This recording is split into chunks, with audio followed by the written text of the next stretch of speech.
हरि शरणम। फिर बरसे प्रेम की रिमझिम, हरि शरणम हरि शरणम। हरि शरणम हरि शरणम हरि शरणम हरि शरणम हरि शरणम हरि शरणम हरि शरणम।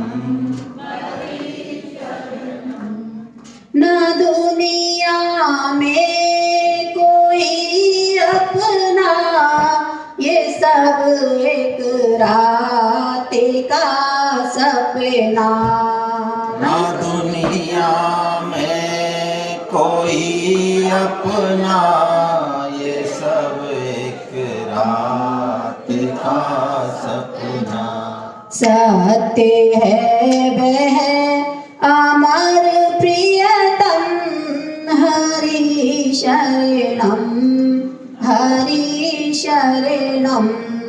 सत्य है वह अमर प्रियतम, हरि शरणम हरि शरणम।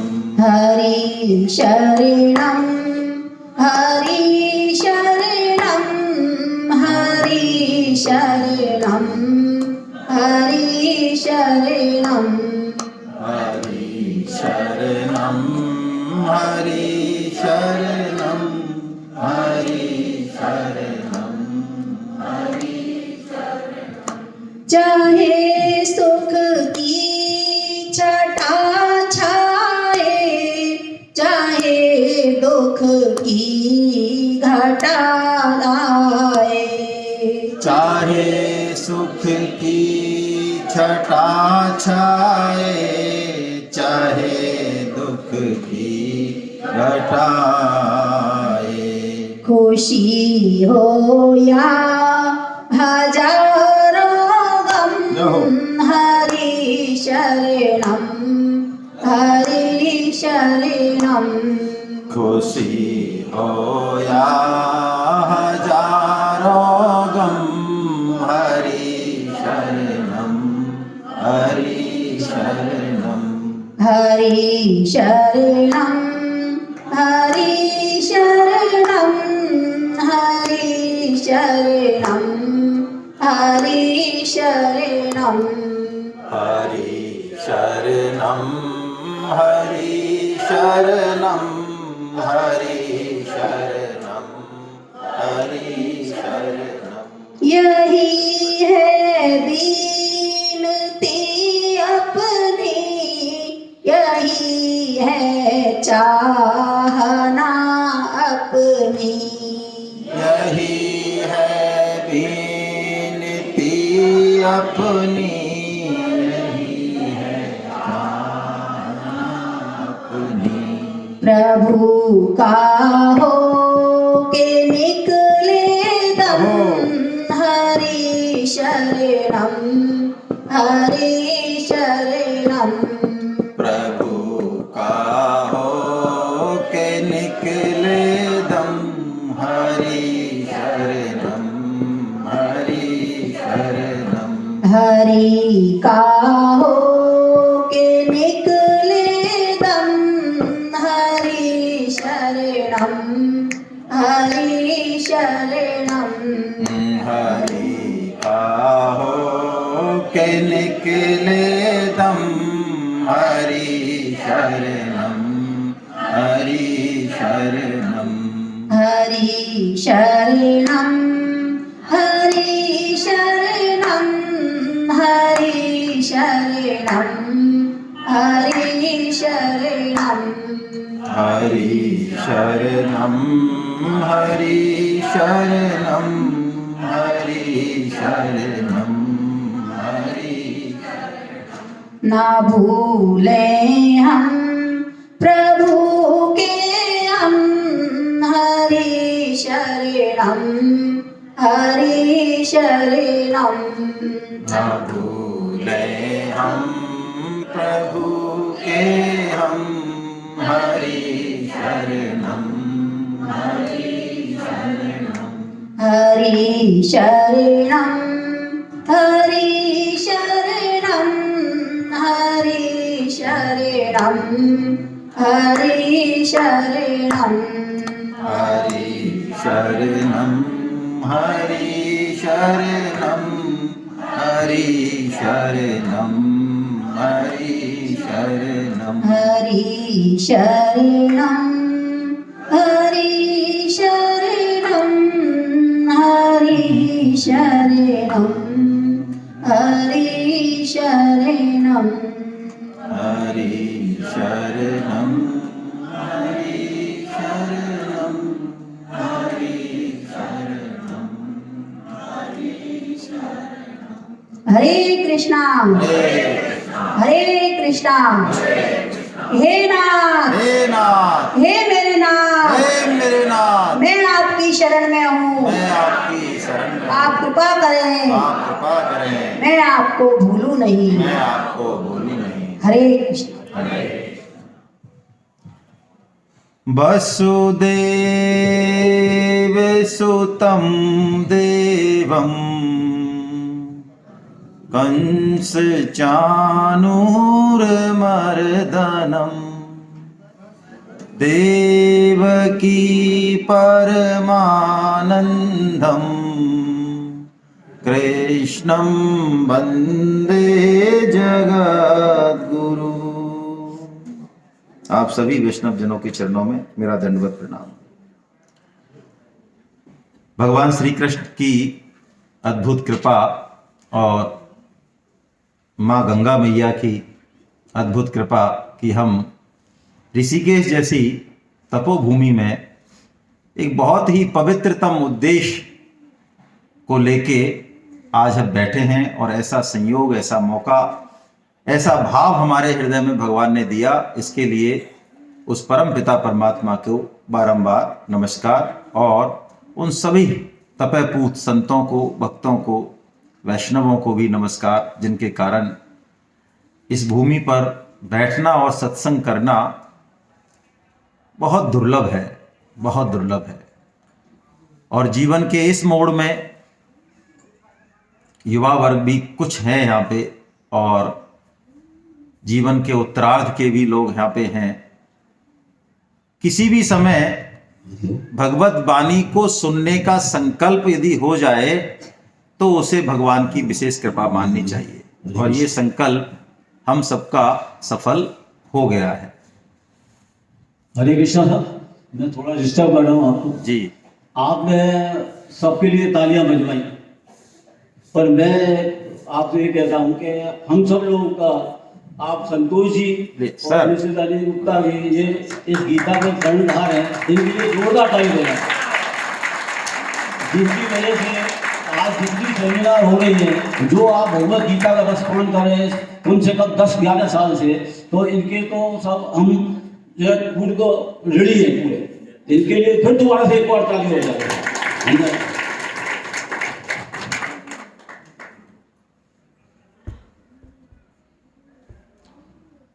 बहुत गई थोड़ी रही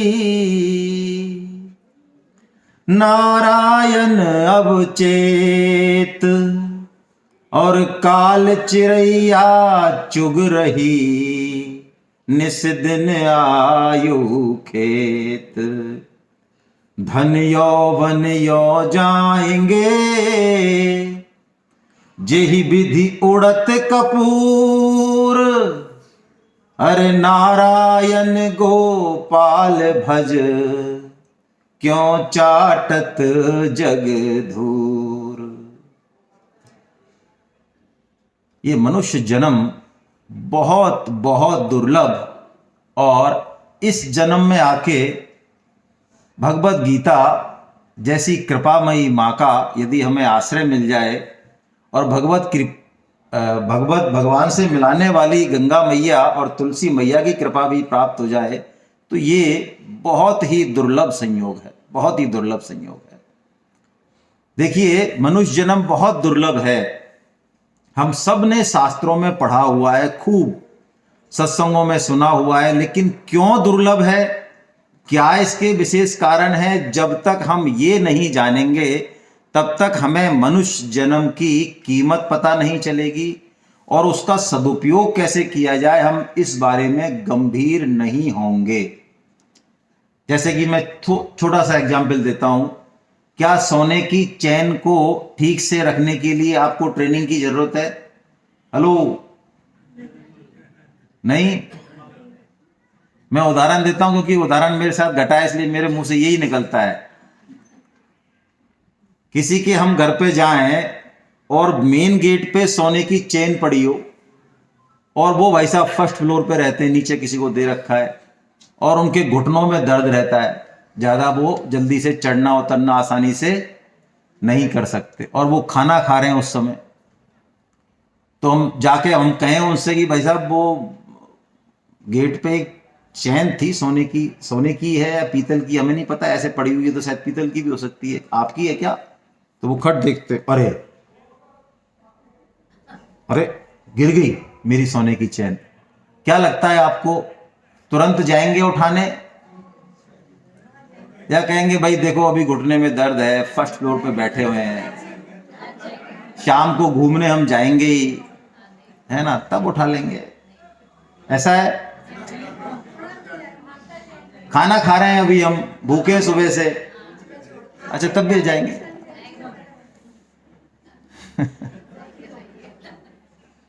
लेकिन 10, 20, 30, 40, 50, 60, 70 साल, 80 साल तक बीत जाते हैं महत्वपूर्ण कामों में, लेकिन भगवान की वाणी को सुनने का और इस मनुष्य जन्म का सार्थकता कैसे हो, इस बारे में कई बार हम में से बहुत से लोगों को समय नहीं मिलता।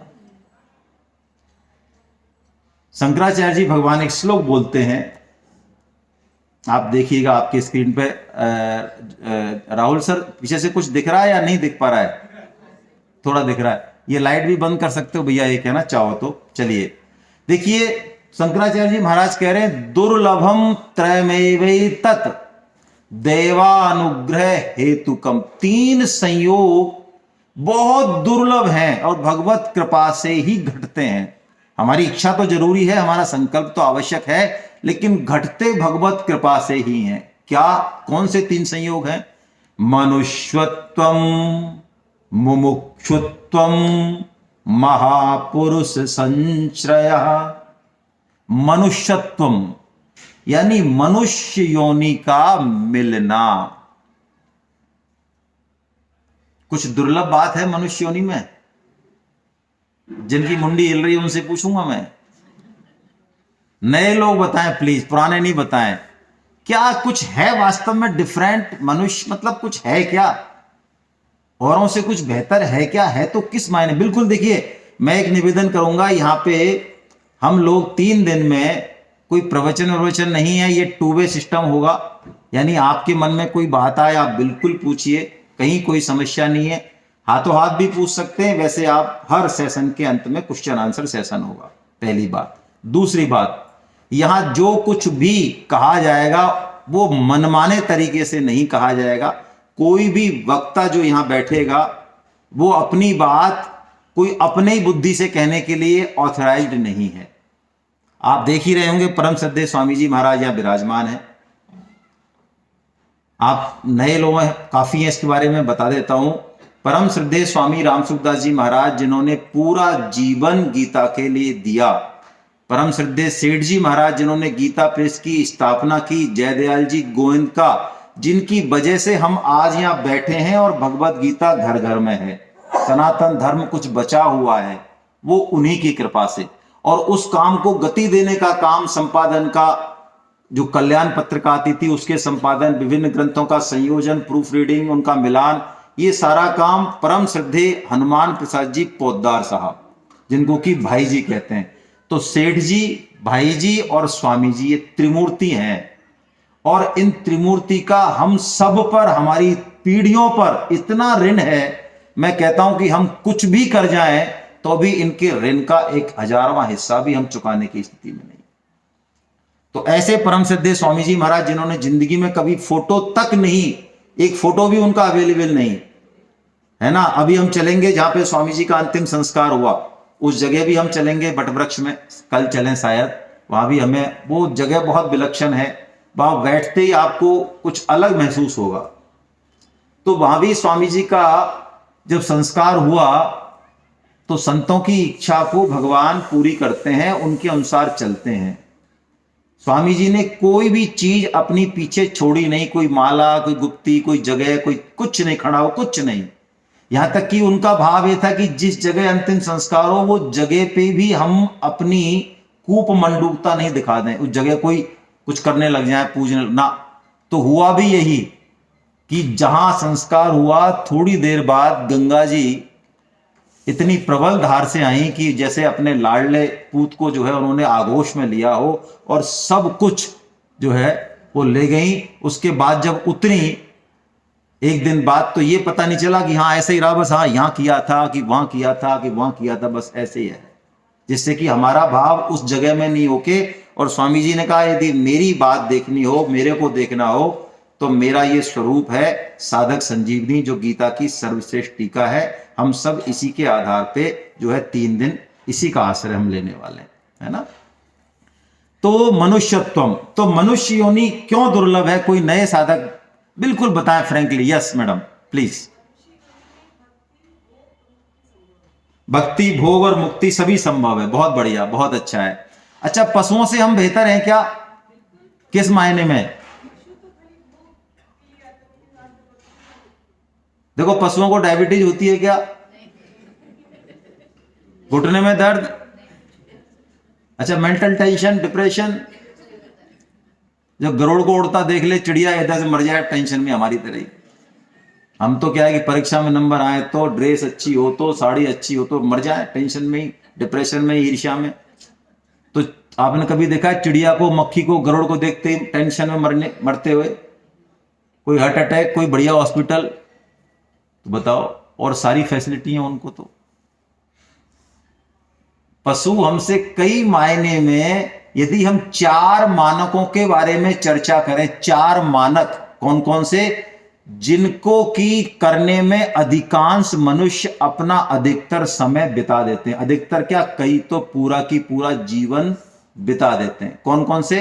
आहार, निद्रा, भय और जो भगवान की शरण नहीं है, जो भगवत गीता की शरण नहीं है, वो चाहे संसार में किसी भी स्थिति में हो, ऊंचे से ऊंची स्थिति में हो, बढ़िया से बढ़िया, एक से एक बढ़िया स्किल उनके पास हो, लेकिन आप मान लेना वो इन 4 चीजों में ही घूम रहे हैं। और इन 4 चीजों में कितनी भी हम प्रोग्रेस कर लें, वो प्रोग्रेस किसी काम की नहीं है। सूअर क्या खाता है? विष्ठा। क्या लगता है आपको, सूअर जो विष्ठा खाता है उसमें उसको क्या बहुत मुश्किल से खाता होगा, या उसको मतलब आनंद आते हैं, बढ़िया लगता है? आनंद ही आता होगा भाई, क्योंकि वो जहां भी देखता है वो भागता है। तो हम सब ऋषिकेश सेमिनार में भाग लेने वाले उसके पास जाएं और उसको समझाएं, भाई साहब आप ये क्या गड़बड़ करते रहते हो, आप आओ, इडली है ना, सब्जी है और एक बढ़िया मीठा दलिया है, दूध है, चाय है। क्या लगता है आपको, समझ में आएगी बात उसके?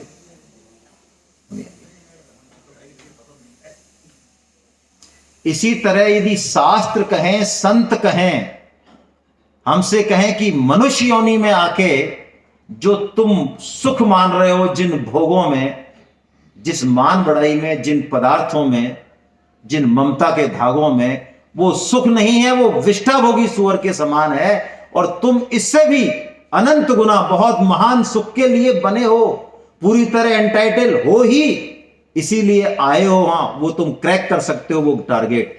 तो क्या बात समझ में आती है हमारे?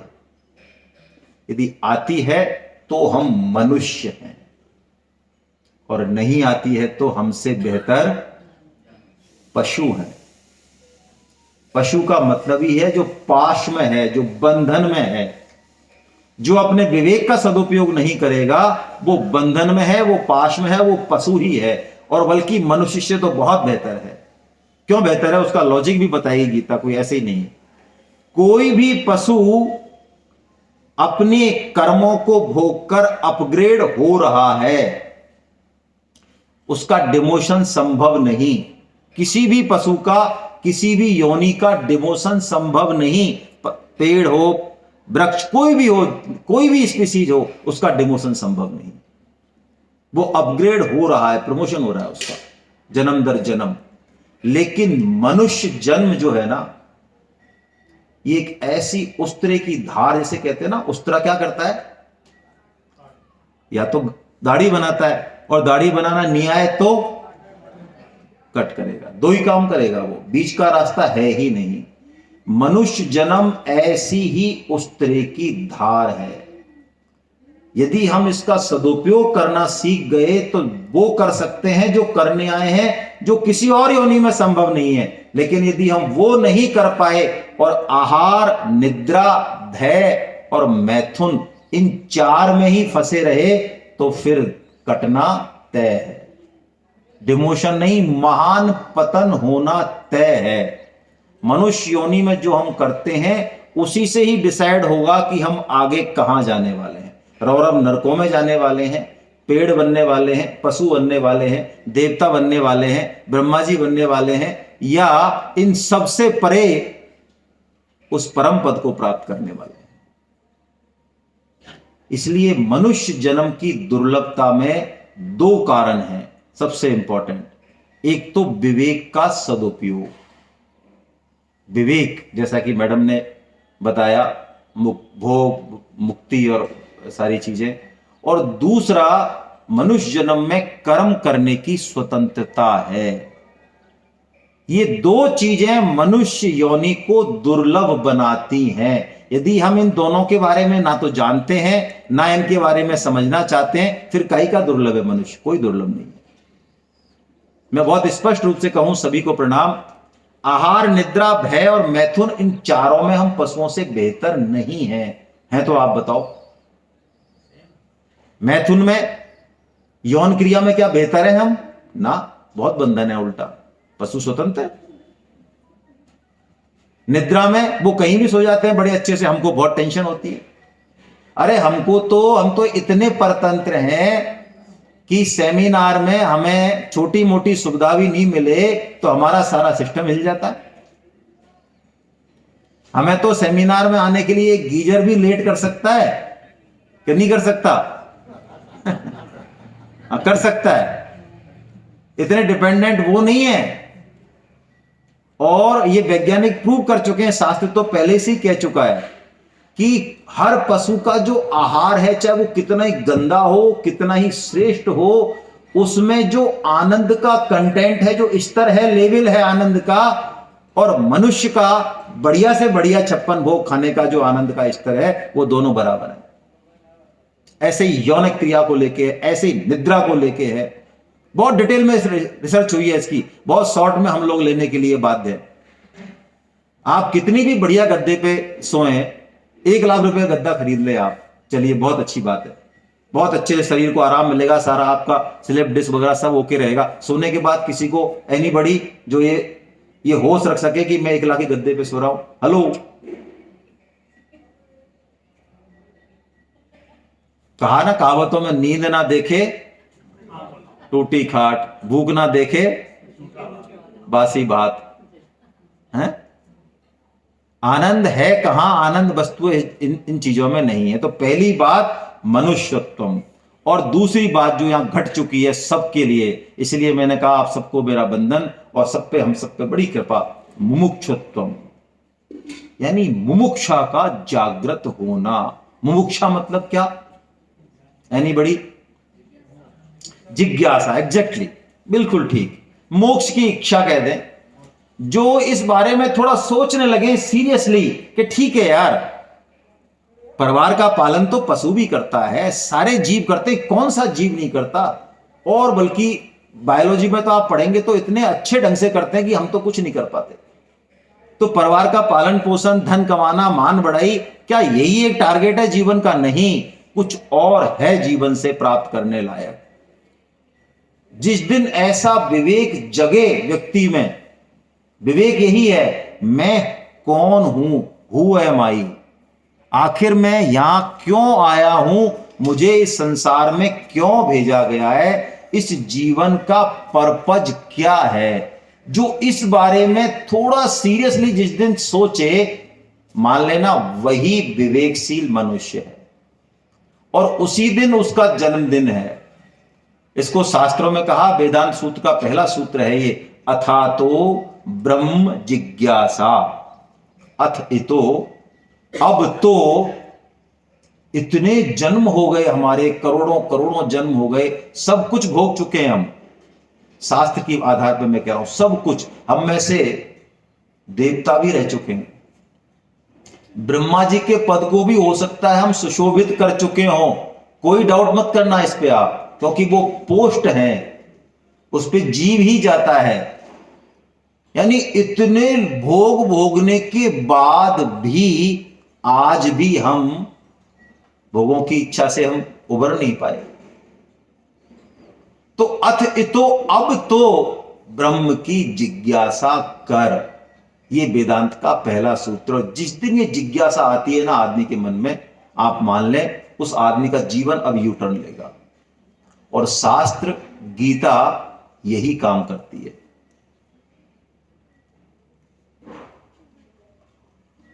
शास्त्र हमें जगाता है, उस मोह निद्रा से जगाता है, जिस मोह निद्रा को हम मान के बैठे कि यही बस संसार का यही सब कुछ है, खेलना कूदना भोगना मान बड़ाई पैसा, बस ये यही सब कुछ है।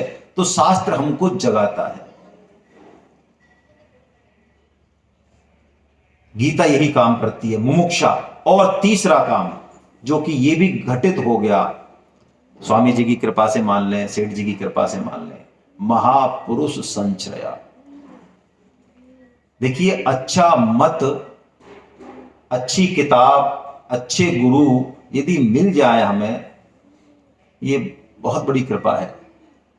क्योंकि परम श्रद्धेय स्वामी जी महाराज का ये कहना था कि सदगुरु को प्राय हम नहीं खोज सकते, प्राय, क्योंकि सदगुरु को पहचानने के लिए वो पारमी चाहिए।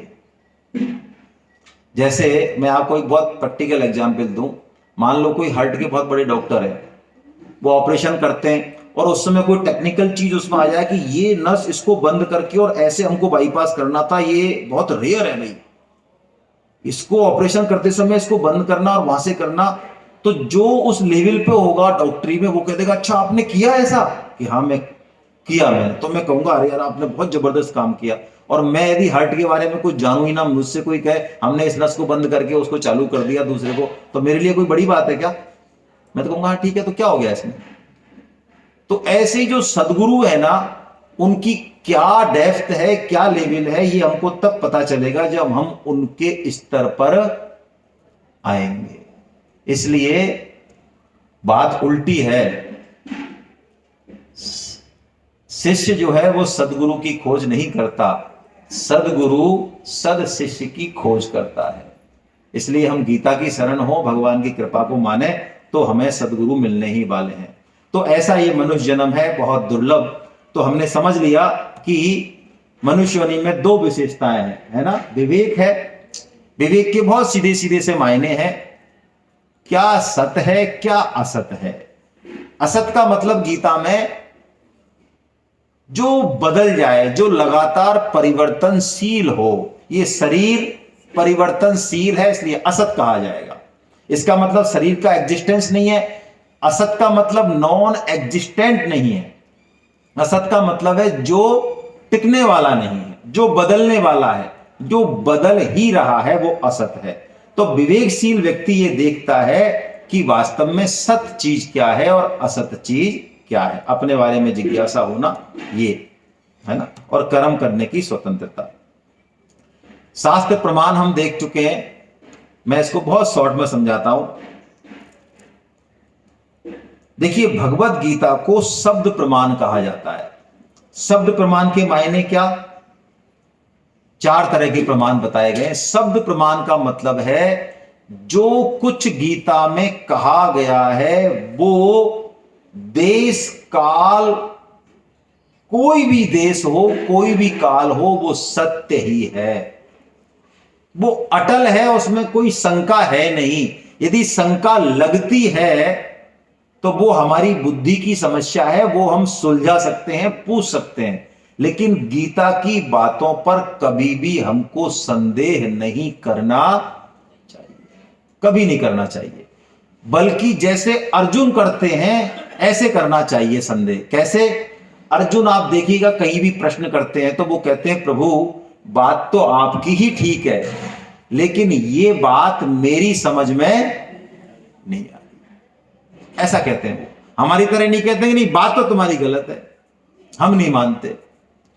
ऐसा कहेंगे तो गीता से जितना फायदा होगा वो नहीं होगा, जितनी जल्दी होगा वो नहीं होगा। क्यों? देखिए, समझिए इस बात को। अभी हमारा जो निर्णय है, हमारा जो अनुभव है, वो मन बुद्धि के आधार पर है, लेकिन मन बुद्धि भ्रामक रिजल्ट भी देते हैं। यदि हम गीता की बातों को मन बुद्धि के आधार पर घटाएंगे तो गीता का जो तत्व है असली, उससे हमें पूरा लाभ। जयपुर में डॉक्टर धारकर है, मैं उन्हीं का उदाहरण देता हूं समझाने के लिए इस बात को, कि गीता की बातों को यदि हम मन बुद्धि के आधार पर तोलेंगे ना तो हमें फायदा नहीं होगा। डॉक्टर धारकर जयपुर वाले जानते हैं, सबसे बड़े न्यूरोसर्जन है ना। कोई व्यक्ति गांव से आता है डॉक्टर धारकर के पास, वो इन्वेस्टिगेट कराते हैं सारा कर करा के, और फिर उनको प्रेस्क्रिप्शन लिख देते हैं कोई बीमारी है कि भाई आप ऐसा करना, ये 6 दवाई लिख रहा हूं, ये आप ऐसे लेना, ये ऐसे लेना, ये ऐसे लेना, ये ऐसे लेना। अब वो व्यक्ति क्या करता है, उस पर्चे को लेके अपने गांव चला जाता है, और गांव में उसके पड़ोस में जो है कंपाउंडर साहब रहते हैं, और वो कंपाउंडर साहब भी 15-20 साल से उसके टच में है, और वो कंपाउंडर साहब भी जो बताते हैं वो जो है फायदा करता है उसको, गलत नहीं है वो भी। तो वो जो है उस पर्चे को लेके कंपाउंडर साहब के पास चला जाता है कि साहब देखना जरा, ये डॉक्टर साहब को दिखा के आया था मैं, धारकर साहब को। अब कंपाउंडर साहब की भी इज्जत का सवाल आ गया। होता है ना अपन के संग, इंडिया में ज्यादा होता है, हम लोगों में ये हिम्मत नहीं होती है कहने की कि भाई साहब इस क्षेत्र में मुझे नॉलेज नहीं है, आप निहाल चंद जी के पास चले जाओ। हमको कुछ न कुछ तो अपनी जो है छौंक लगाना है। हमारे बहुत कम लोगों की हिम्मत होती है जो कहते भाई देखो मेरे को इस बारे में कोई नॉलेज नहीं है, प्लीज आप जो है भार्गव साहब के पास है, किसी के पास। तो वो कंपाउंडर साहब कहते हैं हाँ नहीं ठीक है, लेकिन अब ये तीसरी दवाई तो किसी काम की ही नहीं, ये डॉक्टर ऐसे ही लिख देते हैं डॉक्टर लोग फालतू, और ये 5वीं भी हटा दो आप, ये तो ऐसे ही पैसे बनाने के। ऐसे करके वो उसमें काट छाट कर देते हैं और कहते हैं हाँ ये ले लो बाकी का, आप ये सही है। तो क्या बताइए आप, डॉक्टर धारकर के इलाज का उस व्यक्ति को पूरा फायदा मिलेगा? नहीं मिलेगा। ऐसे यदि गीता की बातों पर हमने मन बुद्धि की कैंची चला दी तो गीता की बातों का फायदा होने वाला। आप कहेंगे साहब हमारे तो मन बुद्धि बहुत बढ़िया है, आप ऐसा कैसे कर रहे हो, हम डिसीजन तो आखिर उसी से करेंगे। तो देखिए इसमें बताया है हमारे जो डिसीजन है वो प्रत्यक्ष प्रमाण कहलाते हैं। प्रत्यक्ष प्रमाण मतलब मन बुद्धि इंद्रियों से जो कुछ देखा जाए, सुना जाए, महसूस किया जाए उसी को सत्य मानना। लेकिन ये पूर्णतया सत्य नहीं होता, प्रूव हो चुका है। मैं कुछ एग्जाम्पल दूंगा आपको। देखिए कानों की एक क्षमता है सुनने की 20 हर्ट्ज से 20 किलोहर्ट्ज। वैज्ञानिक, अपन वैज्ञानिक की बात को मानेंगे थोड़ा बहुत। यदि उससे कम हर्ट्ज की ध्वनि हुई या उससे ज्यादा की ध्वनि हुई तो हम सुन पाएंगे, लेकिन वो ध्वनि तो हुई है। चमगादड़ सुन लेगा उसको, हम नहीं सुन पाएंगे। हमको सूरज कितना दिखाई देता है, कितना बड़ा? हाँ इतना बड़ा, सिंपल है बिल्कुल। आपको इतना बड़ा थोड़ी है, वो तो इतना है। आपको फिगर याद होंगी विज्ञान की, अरे वो होगी, हमें तो इतना दिखाई देता है ना। अच्छा अभी हम लोग ट्रेन से आए, आपने कभी देखा होगा 2 ट्रेन खड़ी रहती हैं तो हम कहते हैं अरे हमारी ट्रेन कैसे चल दी भाई, भागते हैं, अरे वो पानी लेने गया था, अरे तो पानी लेने गया, तुम्हारी चली नहीं है, तुम्हारी तो बिल्कुल फिक्स है एकदम। लेकिन वो साइड वाली ट्रेन जो खड़ी थी वो चल देती है तो हमें ऐसा लगता है कि हमारी ट्रेन चल दी। ऐसे बहुत से एग्जाम्पल हैं, इस किताब में भी दिए हुए हैं, आपके पास जो किताब है ना। 3 तरह के पानी है मान लो, एक चिल्ड वाटर है, एक हॉट वाटर और एक नॉर्मल वाटर है। आपको नॉर्मल वाटर का टेम्परेचर बताना है। आपसे एक से तो कहा जाए अभी पांडे साहब से, चिल्ड वाटर में आपने हाथ दिया और वही हाथ आपने नॉर्मल वाटर में डाला, कैसा है पांडे साहब नॉर्मल वाटर? टेम्परेचर बताओ। गरम, ठंडा गरम। चिल्ड में डाला फिर नॉर्मल में डाला, कैसा लगेगा नॉर्मल वाटर? गरम लगेगा। और अभी एक जो है इनसे कहे कि आपने गरम में डाला और उसी हाथ को आपने इसमें डाला नॉर्मल में, कैसा लगेगा? दो कंफ्यूजन। इसलिए प्रत्यक्ष प्रमाण को हम नहीं मानते, अनुमान प्रमाण को भी नहीं मानते, क्योंकि प्रत्यक्ष के आधार पर अनुमान होता है और वैज्ञानिक प्रमाण भी चेंज होते हैं। आज आप में से जो 60-70 साल से ऊपर के, उन्होंने जो फिजिक्स केमिस्ट्री में पढ़ा वो अब नहीं है, वो चेंज हो गया। तो वैज्ञानिक प्रमाण भी इन दोनों के आधार पर होने के कारण ठीक नहीं है, इसलिए हम शब्द प्रमाण को मानते हैं। तो गीता भगवान श्री कृष्ण की वाणी है और शब्द प्रमाण माना जाता है, यानी गीता की बात अटल है। और आप ऐसा मान लें, कलयुग में तो गीता पूरे विश्व में जो ये पूज रही है, इसका एक कारण ये भी है, आपको किसी भी शास्त्र की यदि आप थोड़ी बहुत जिज्ञासा रखते हैं, पढ़ते हैं, तो आप महाभारत उठा लें, आप पुराण उठा लें, आप उपनिषद उठा लें, आप यहां तक कि रामायण उठा लें, किसी भी शास्त्र का कोई भी इंपॉर्टेंट भाव वो गीता में ना हो, ऐसा संभव नहीं, संभव ही नहीं। हां, वो कहां छुपा हुआ है उसको देखने के लिए थोड़ी सी प्रैक्टिस चाहिए। मैं एक उदाहरण देता हूं कि 10,000 पेज की एक किताब हो और आपको हमको एक टास्क दिया जाए कि इस 10,000 पेज की किताब का सार जिस्ट एक पन्ने पे लिख दिया जाए। पन्ना भी कौन सा, 1 साइडेड या 2 साइडेड? Hello, 1 sided. और कोई भी इंपॉर्टेंट बात छूटे ना। आपके और हमारे लिए संभव है क्या? कोई हाथ उठाए। लेकिन ये कमाल भगवान श्री कृष्ण ने हमारे लिए भगवत गीता में किया है। उसके बाद भी बहुत सरल है, श्लोक बहुत सरल हैं। तो भगवान श्री कृष्ण की वाणी है भगवत गीता, और हम बड़े भाग्यशाली हैं कि हम इसके सन्मुख हुए। तो आइए अब हम भगवत गीता का सिलसिलेवार अध्ययन शुरू करते हैं। थोड़े से श्लोक है, यदि आपको पढ़ने में आ रहे हो तो बोल देते हैं, ये महात्म्य वाले श्लोक हैं, है ना। कैसी है गीता? 5 मिनट में। गीता शास्त्रमिदं पुण्यम ये पठेत् प्रयते पुमान् विष्णोपादमवाप्नोति भय शोकादिवर्जिता। अभी उन्होंने पूछा कि हरे कृष्णा है, हरे कृष्ण है, क्या है?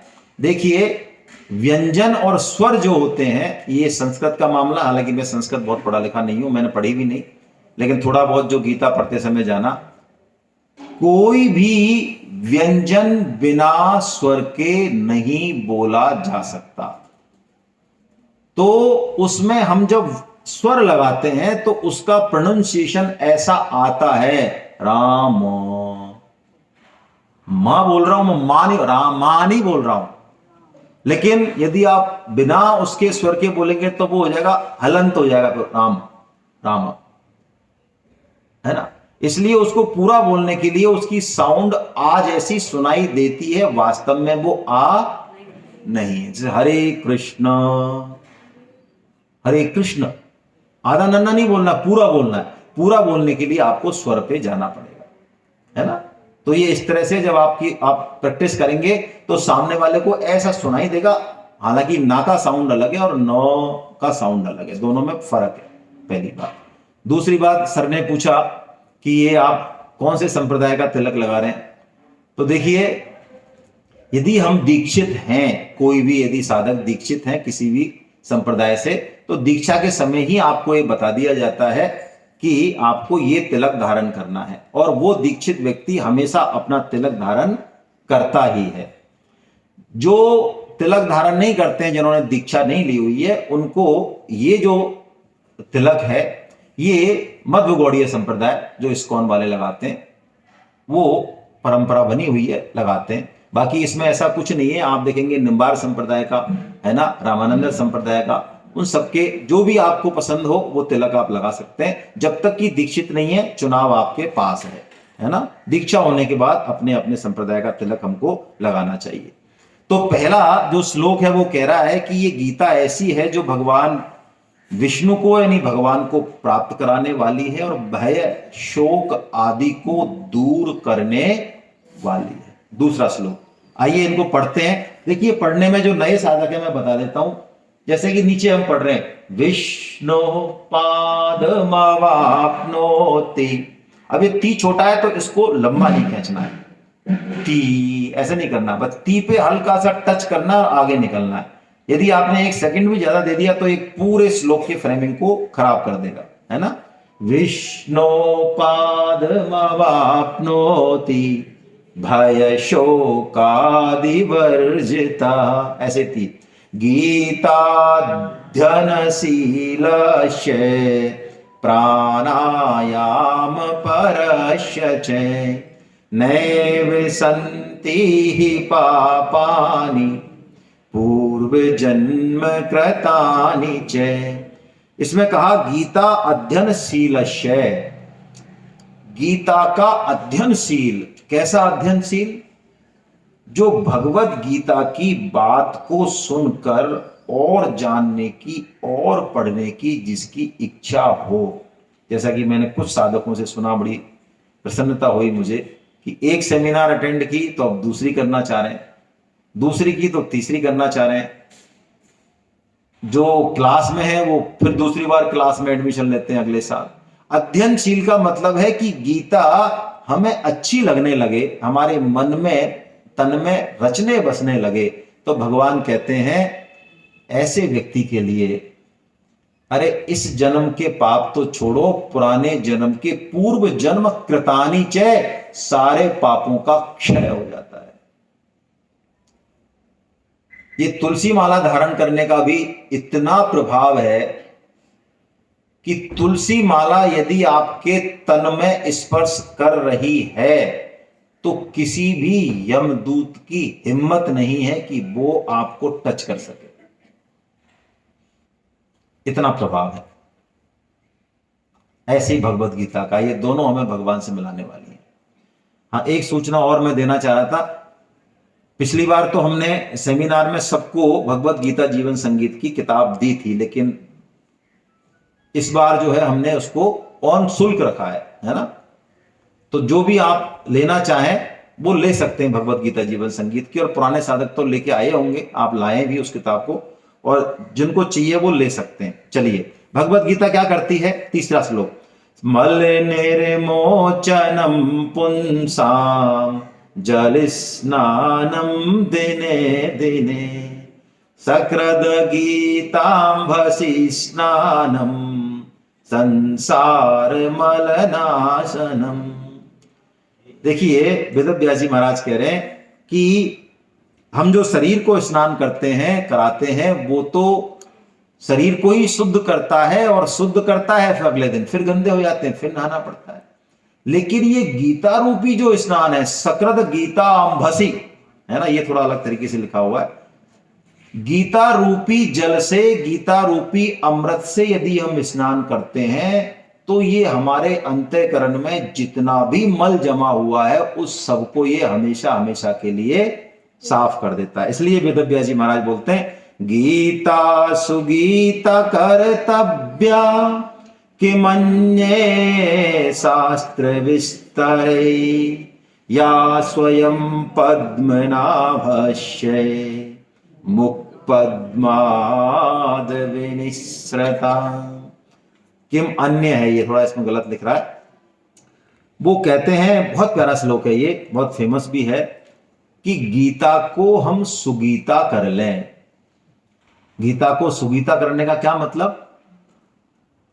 गीता ही खाएं 3 दिन में, गीता ही पिए 3 दिन में, गीता ही बोलें, आपस में चर्चा करें, तो कलकत्ता और बंबई और फालतू प्रधानमंत्री मोदी जी की चर्चा की जरूरत नहीं है ना। गीता की चर्चा करें, गीता ही आपके तन मन में रच बस जाए, तो ये 3 दिन में गीता मां, यदि आप ऐसा संकल्प भी लेते हैं, तो 3 दिन में ये भगवत गीता मां कुछ आपके हृदय में कुछ विशेष भाव देगी।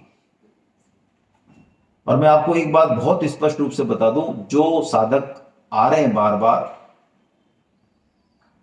भगवत गीता के श्लोकों को हिंदी अर्थ या बुद्धि से पकड़ा नहीं जा सकता। ये आप महसूस करें तो मानना, मेरे कहने से चाहे मत मानना। भगवत गीता रूपी मां जब हम संकल्पित होते हैं अच्छे भाव से, तो मानो अपना अर्थ स्वयं प्रकट करती है। गीता का अर्थ, गीता का भाव शब्दों में छिपा हुआ नहीं है, वो बिटवीन द लाइन्स है, ऐसा मान लें आप। तो वेद व्यास जी कहते हैं गीता को हम सुगीता कर लें तो फिर हमें किसी भी शास्त्र की जरूरत नहीं है, किसी भी शास्त्र की। और ये बात बड़े बड़े दार्शनिक, बड़े बड़े चिंतक, बहुत बड़े बड़े वैज्ञानिक विश्व के हजारों हजार, एक दो नहीं, कह चुके हैं। महात्मा गांधी ने लिखा है कि मुझे जब भी जीवन में घोर समस्या आई, चाहे आर्थिक, राजनीतिक, सामाजिक, उस समय मैंने भगवत गीता को खोला और मुझे उसमें समाधान मिला। आप भी इसको प्रैक्टिकल कीजिएगा। महात्मा गांधी जी की बात से मतलब नहीं है, उनके जीवन में घट गई, हमारे नहीं घटी तो हमारे किस काम की। जब भी जीवन में कठिन परिस्थिति आए, परिवार में आए, आपको लगे कि मुझे क्या करना चाहिए, किसके साथ जाना चाहिए, तो कहीं से भी खोलें आप भगवत गीता को, यही तो मैजिक है।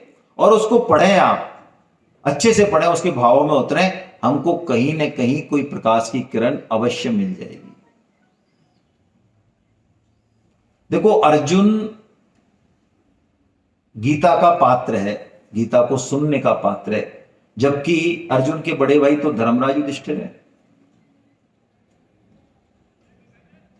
बताओ आप, उन्होंने जिंदगी में जिनको कहा जाता अजात शत्रु, जिन्होंने कभी अधर्म का पालन नहीं किया, जबकि भगवान सुनाते गीता किसको है? अर्जुन को सुनाते। इसका मतलब आप समझिए, गीता को मन बुद्धि से नहीं पकड़ा जाएगा। गीता जीवन में कब घटेगी? जब अर्जुन, जिस चीज ने अर्जुन को अर्जुन बनाया, अर्जुन भगवान श्री कृष्ण को अपना सारथी बनाते हैं। बनाते नहीं बनाते हैं? सारथी बनाने का मतलब क्या? एग्जैक्टली, मार्गदर्शक। अब हमारे जीवन की रथ बागडोर, जीवन रूपी रथ की बागडोर अब भगवान श्री कृष्ण के हाथ में। अब हम मन बुद्धि के अनुसार नहीं चलने वाले, अब हम भगवान श्री कृष्ण जैसे चलाएंगे, वैसे हम चलने वाले। यदि ये संकल्प जिस दिन आ गया, भगवान श्री कृष्ण हमारे भी सारथी बनने के लिए तैयार ही खड़े हैं, तैयार ही हैं वो तो। लेकिन जब वो देखते हैं कि ये तो अपनी मन बुद्धि के आधार पर चल रहा है, तो पार्थ सारथी होना यही गीता की असली योग्यता है।